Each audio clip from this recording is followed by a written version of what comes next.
আমরা আছি গড়িয়ার রামগড় ঘটকবাড়ির দুর্গাপুজো। আজকে মহা অষ্টমী। এই বাড়ির পুজোর বিশিষ্ট হলো যে এটা ৩০০ বছরের একটি পুজো। এটি হাজারী গ্রাম, ফরিদপুর জেলার।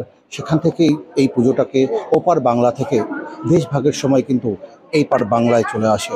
তারপরেই পশ্চিমবঙ্গের বিভিন্ন প্রান্তে কিন্তু এই পুজো হয়। মূলত এই বাড়িতে যে পুজোটা হচ্ছে সেই পুজো কিন্তু দীর্ঘ 18 বছর ধরে হয়ে আসছে। অতি নিষ্ঠার সাথে কিন্তু এখানে পুজো হয়ে থাকে। সবথেকে বিশেষ গুরুত্ব পায় এই পুজোতে কিন্তু আমিষ খাওয়ানো হয়। প্রতিদিন প্রায় 200 থেকে 250 জন মানুষকে আমিষ রান্না করে খাওয়ানো হয়। সেটাই কিন্তু প্রসাদ হিসাবে তারা গণ্য করেন। এই যে পুজোটা, এই পুজোটা কিভাবে করে থাকেন এবং এই পুজোটা নিয়ে যদি একটু আমাকে যদি বলেন। এই পুজোটা শুরু হয়েছিল বাংলাদেশে প্রায় 307 বছর আগে শুরু হয়েছিল। তো ওইখানে প্রায় 230 বছর বাংলাদেশে হয়, ফরিদপুর জেলার ইঝারি গ্রামে। সেখান থেকে দেশ ভাগের সময় 1947 সালে এদেশে চলে আসে পুজোটা।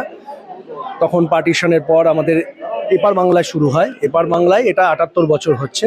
তো এপার বাংলা আসার পর এটা পশ্চিমবঙ্গের বিভিন্ন স্থানে, যেরকম আমরা অন্ডালে পাণ্ডবেশ্বর জানি, হিন্দুস্তান পার্ক, ইভেন ভুবনেশ্বরও পর্যন্ত এই পুজোটা হয়েছিল। বর্তমানে 2007-এর অনওয়ার্ডস এটা রামগড়ে আমাদের এই বাড়িতে হচ্ছে। এই পুজোর যে বিশেষত্ব, এই বিশেষত্বটা কি?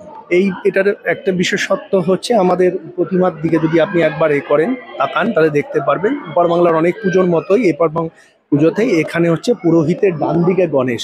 সাধারণত পুরোহিতের বাদিকে গণেশ থাকে, কিন্তু আমাদের গণেশের স্থান হচ্ছে পুরোহিত ডান দিকে।